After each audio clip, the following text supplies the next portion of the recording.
A very good morning to all my dear students. I hope you all are fine.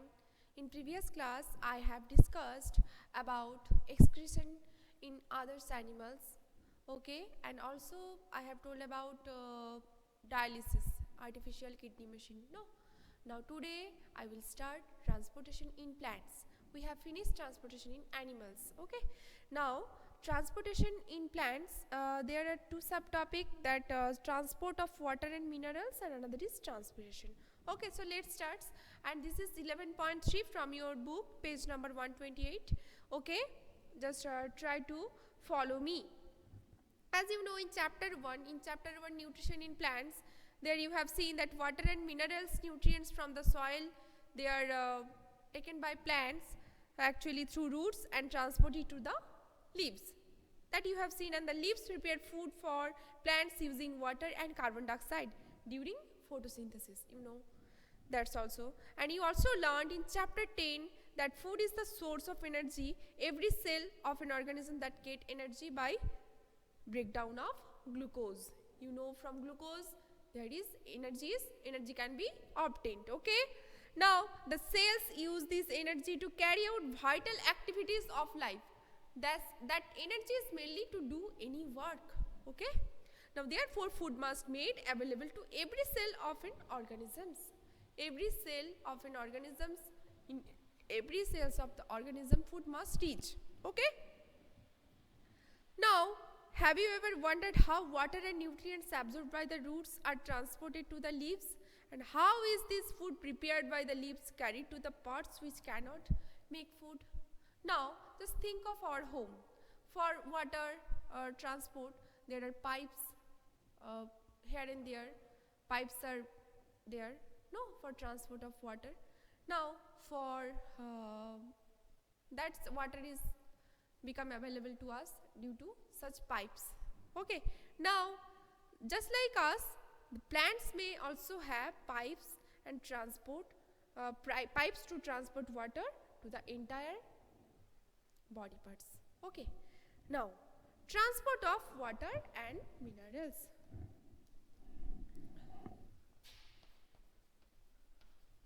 Transport of water and minerals, okay. Transport of water and minerals. As you know, the roots of the plants are there to absorb the essential nutrients and mineral from the soil. So how this transport of water and minerals takes place internally? The roots of plants having root hair-like structure, okay, such hair-like structure present in them, such root hair-like structure that increase the surface area so that they can absorb water along with moisture, okay. Now plants absorb water and minerals by the roots, and the roots having root hair, okay. If this is a let's see, this is a small plant, okay, and the plants having the roots,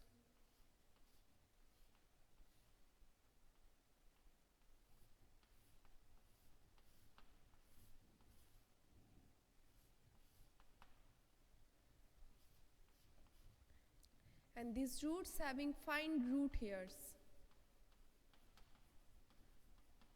Just look at this root hair, okay. This root hair are very essential. This root hair increase the surface area of a root for absorption of water and minerals, nutrients dissolved in water, and the root hair is in contact with the water present between the soil particles.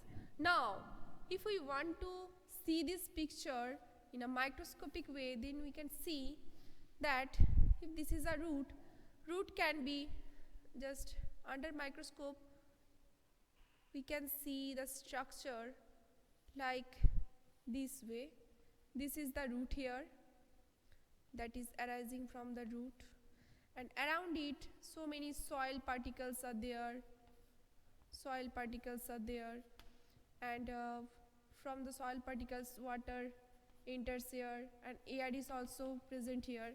Now by this way, root here increase surface area. Okay, area for absorption. Okay, this is the main fact. Now I am rubbing this portion.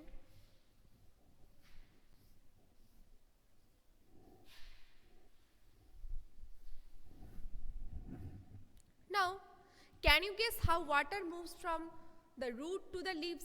What kind of transport system is present in plants?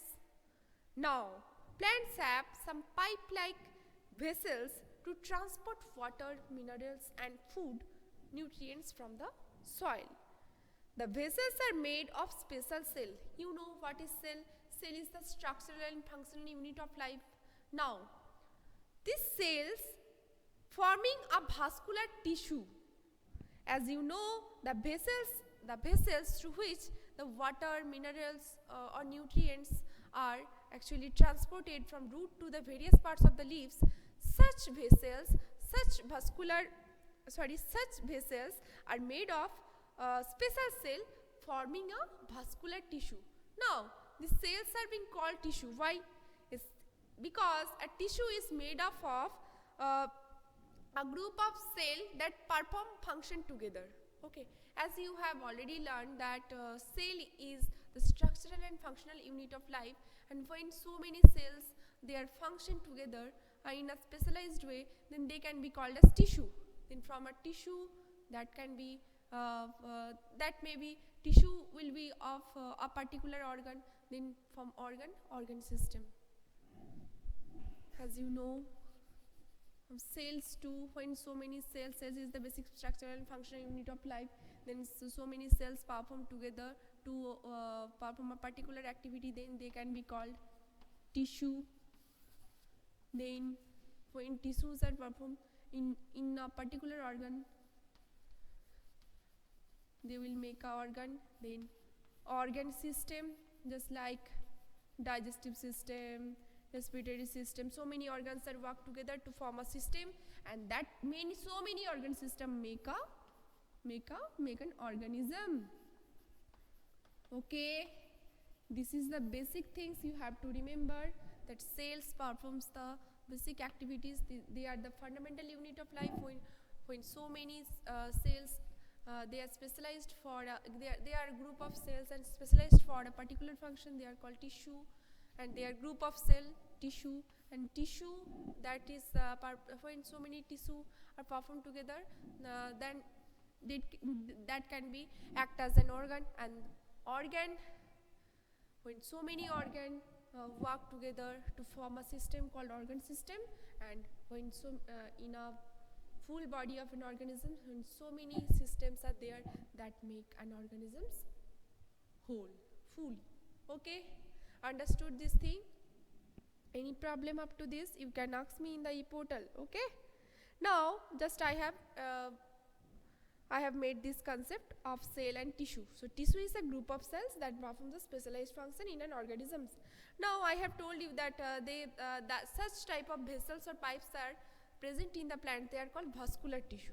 Okay, they are called vascular tissue or vascular bundle. Okay, they are called vascular tissue or vascular bundle. Vascular tissue. Now this vascular tissue are mainly found in them two types. One is called xylem, another is called phloem. Now let's come to these two types of vascular tissue. Okay, the vascular tissue that transport water and nutrients in the plants is called xylem. Means from roots to the all parts of the plants, this xylem is also a vascular tissue that performs the activity to transport water and nutrients from the soil to the transport water and minerals from the soil through root to the all parts of the body. Okay, so here the main function of xylem to transport water and nutrients, and they are always move in a unidirectional flow without expenditure of energy. They will always move in a one direction. In the full plant structure, you can see this vascular tissue in the plant body. These are like such structure.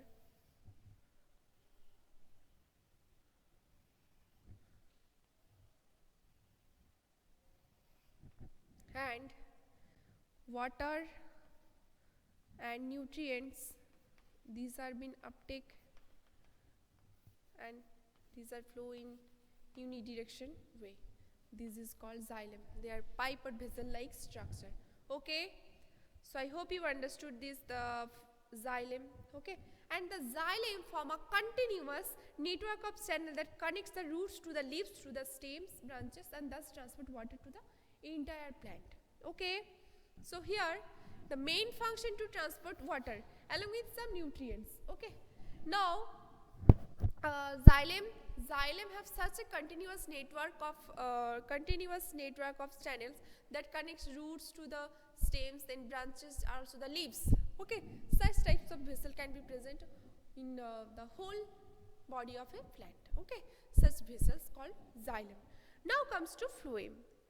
Now food has been transported to the all parts of the plants. As you know, after the synthesis of food that is taking part in leaves, how this food is transported to the all parts of the plant, this is done by another vascular tissue called phloem. So you understood this? So transportation of food is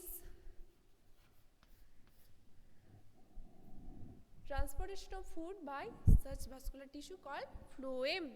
Okay, thus xylem and phloem transport substances in plants. So such type of vessels, vascular tissue, two types of vascular tissue we have seen, xylem and phloem. Xylem transport water and nutrients, and phloem transport only food from leaves to the all parts of the plant. Okay, I hope you understood this. And another thing, that is activity 11.3, you can see here's the activity that there is presence of such vascular tissue or not. This is very easy experiment, you can do it at your home. Now comes to transpiration. You have already learned in class 6 what is transpiration, that is known as the loss of water through the leaf aperture. Okay, water loss by means of water vapor. Now plants absorb mineral, nutrients, water from the soil. You know, not all the water absorbed is utilized by the plant. Okay.